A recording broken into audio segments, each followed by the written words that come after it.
warahmatullahi wabarakatuh. Nama saya Neng Fitriah dengan NPM 1643050074. Saya akan menjelaskan bagaimana identifikasi anion untuk memenuhi tugas praktik kimia kualitatif. Tetapi di sini saya hanya akan menjelaskan bagaimana identifikasi uji anion sendiri.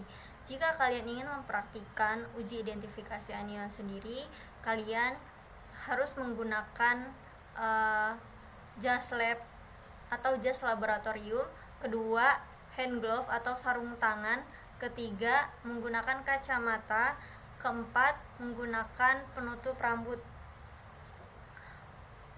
Mari kita lanjut untuk penjelasan mengenai uji anion sendiri. Pengertian dari anion sendiri yaitu ion yang bermuatan negatif. Untuk uji anion sendiri tidak terlalu spesifik seperti uji kation. Identifikasi anion itu terdiri dari anion sulfat, sulfit, fosfat, kromat, dikromat, arsenat, arsenit, dan borat. Untuk memisahkan dan mengidentifikasikan golongan ini menggunakan reagen BaCl2. Kenapa harus menggunakan reagen tersebut? Karena golongan ini tidak larut dalam air dan kondisi basa, sedangkan golongan anion lain atau garam-garam anion lain itu mudah larut dalam air. Kita lanjut ke identifikasi spesifik dari anion sulfat. Yang pertama, untuk anion sulfat ini mengidentifikasikan dengan menambahkan asam dan BaCl2, kemudian akan membentuk endapan putih. Yang kedua itu ada sulfit. Sulfit dengan menambahkan timbal asetat atau nitrat, kemudian akan membentuk endapan putih juga. Ketiga yaitu ada fosfat. Fosfat itu diidentifikasikan dengan menambahkan reagen FeCl atau ferriklorida, kemudian akan membentuk endapan putih kekuning-kuningan. Yang keempat yaitu ada kromat atau dikromat. Diidentifikasikan dengan menggunakan PbNO3 atau pelumbu nitrat, kemudian akan membentuk endapan kuning. Yang kelima itu ada borat. Borat yaitu menggunakan uji nyala, akan membentuk nyala api berwarna hijau. Keenam itu ada arsenit. Arsenit itu dengan menambahkan AgNO3, kemudian akan membentuk endapan berwarna kuning. Ketujuh itu ada arsenat. Diidentifikasikan dengan menambahkan AgNO3 juga dan akan membentuk endapan merah kecoklatan. Nah, tadi kan kita sudah menjelaskan golongan sulfat.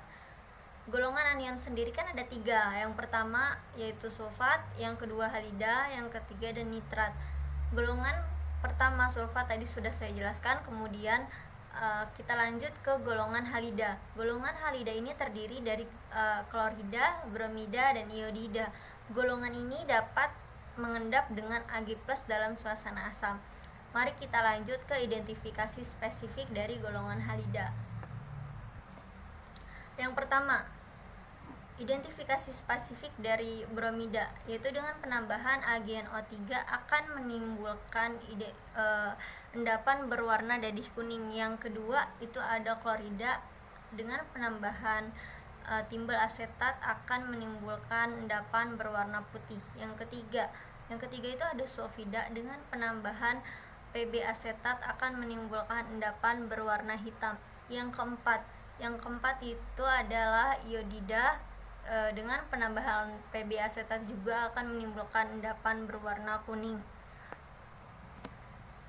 Nah, kita sekarang ke golongan anion yang ketiga yaitu nitrat. Nitrat ini terdiri dari nitrat, nitrit, dan asetat. Tapi anion golongan ini tidak menunjukkan uji positif pada 2 golongan sebelumnya, termasuk golongan ini.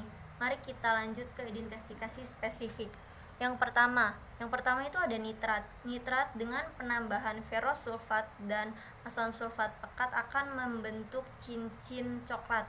Yang kedua, nitrit. Nitrit dengan penambahan AgNO3 akan membentuk endapan kristal putih.